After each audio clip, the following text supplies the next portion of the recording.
यह बहरों को कान और गूंगों को वाणी देते हैं।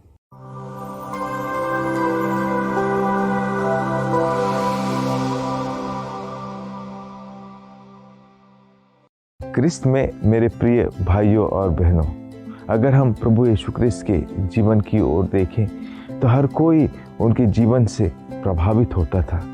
इसलिए नहीं कि केवल वे चमत्कार दिखाते थे, लेकिन इसलिए कि वे अधिकार के साथ चमत्कार दिखाते थे या शिक्षा देते थे, और इसलिए सभी लोग उनसे प्रेरित होते थे।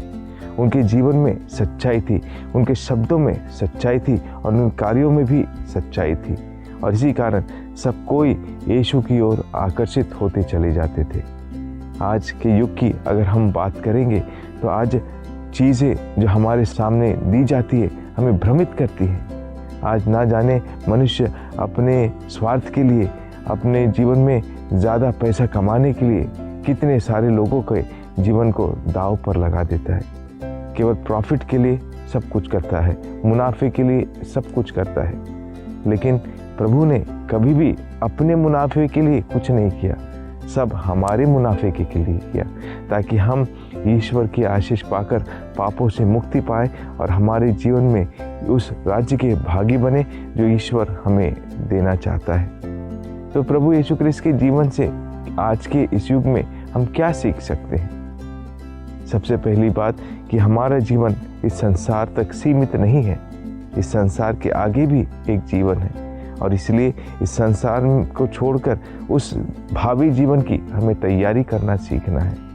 क्योंकि आज के सुसमाचार के नज़रिए से देखें तो प्रभु भी नहीं चाहता कि हम इस संसार में रहकर दुख सहें, दुख में जीवन जिए, क्योंकि ये जो दुख, संकट, पीड़ा, दर्द, ये सब ईश्वर से नहीं आते, स्वयं कभी कभी हमारी गलतियों का नतीजा होता है। और ईश्वर इन दुखों से हमारा निवारण करता है, क्योंकि वो हम सबको प्यार करता है। वह नहीं चाहता कि हम में से कोई भी दुखी होकर जीवन जिए, लेकिन हम संसार के सुखों में अपना आनंद ढूंढते हैं, और इसलिए जब संसार में दुख आता है उसके निवारण के लिए हमारे पास कोई दूसरा रास्ता नहीं होता, तो हम दौड़कर प्रभु के पास जाते हैं, प्रभु से बोलते हैं, प्रभु क्यों मेरे जीवन में तूने ही विपत्ति ढाई, क्यों तूने मेरे साथ ऐसा किया, क्यों मेरे परिवार में ऐसा हो गया? क्या इन सब चीज़ के लिए प्रभु जिम्मेदार है?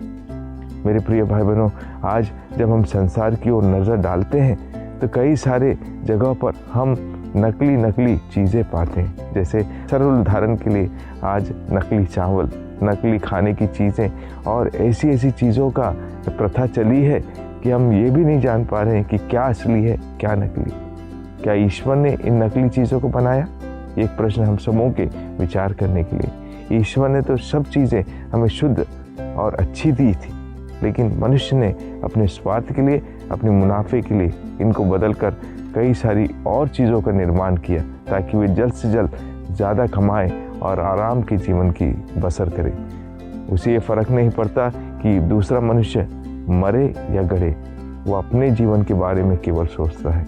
और इसलिए अंग्रेजी भाषा में जैसे कहा जाता है, आई, मी एंड माई सेल्फ, मैं और केवल मैं। यही जब हमारे जीवन का केंद्र बिंदु होगा तो कभी भी हम अपने जीवन में दूसरों के प्रति दया भाव नहीं दिखा पाएंगे। हम याद करें क्रिस्ती होते प्रभु ने जो हमें निर्देश दिया है, मैं बलिदान नहीं दया चाहता हूँ। प्रभु हमें दया से जीना सिखाते हैं। जिस प्रकार प्रभु ने दया करके हम सबों को अपने पापों से बचाया, हमें भी उस दया के मार्ग पर चलकर प्रभु के वचनों को हमारे जीवन में कार्यरत करना है।